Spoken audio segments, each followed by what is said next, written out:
Hey y'all, this is Tom with STILT.PRO. I wanted to do a quick video for everybody taking a new machine and kind of get an idea of what to look out for, how to get it started, and kind of the common issues that we see right off the bat to get you up and running quick. So right here we got a rear load machine, brand new, just built it. You got it. After you take it out of the packaging, you're gonna end up plugging it in, and we got cord right here. This is, let's see, this is your common cord that we put on 98% of all the machines. Is just a normal 110 plug. So plug that in. The first pitfall we see is we got folks that plug it into either too small of an extension cord. So they're using like a 16 gauge extension cord, or it's a damaged cord. You're gonna wanna be using a 14 or better. So 14, 12 gauge, 10 gauge extension cord if you're using an extension cord.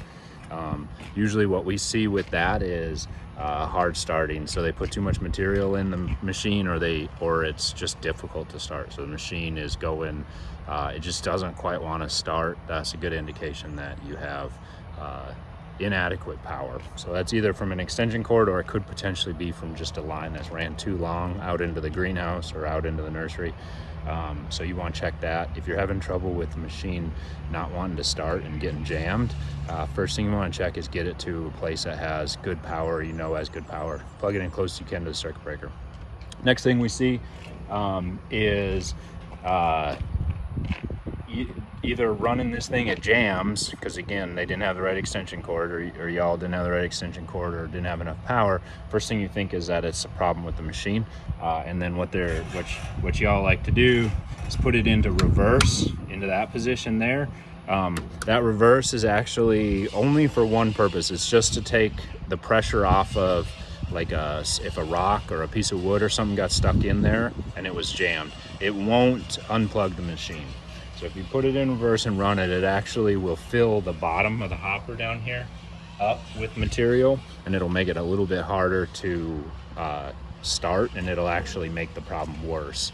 So if your machine jams or appears to have jammed, what you want to do is just stop, make sure you have good power, like I said, and then you may have to dig out some material out of the bottom there. So you can, if you got a tray filler, slide the tray filler out of the way, and lift this up, and then you're just gonna dig the material out from the bottom down in here until it clears.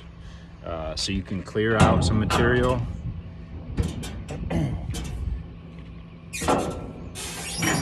And then you can go and you can try to start it, and you're just gonna bump the start and stop. If you do use a reverse, you can go in here, put it in reverse, and just do a really quick, like start, stop. So start, stop, and it'll take a little bit of pressure off, and then you can dig it out. You're just gonna have to dig it out.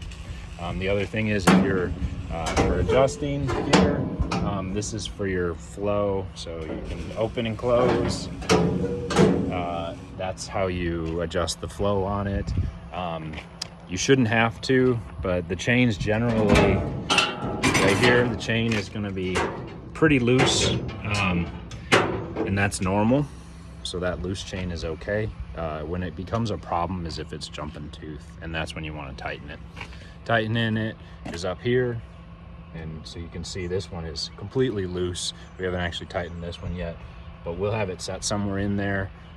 If you need to tighten the chain a little bit, you can put a 3/4 inch wrench on here with these two loose and push it up, and then you want to match it on the other side, and that's right here.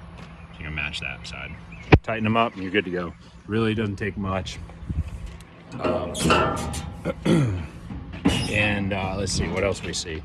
Really, the incoming power is the biggest issue that we see first time users when they come in and get this machine. And then just take care of it. So keep it clean, keep it nice, and the more you keep it clean, the longer it's going to last. So yeah, that's kind of the onboarding. It's usually what we like to tell people when they take the machine the first time. And then one last thing, when you're getting started, when it's a new piece of equipment, you're unfamiliar with it, go ahead and just add a little bit of material and try it, make sure everything's working, make sure it's working like you want to, and then start it without material. So anyway, it's Tom, STILT.PRO. Reach out if you got any questions. Happy to help. Thanks.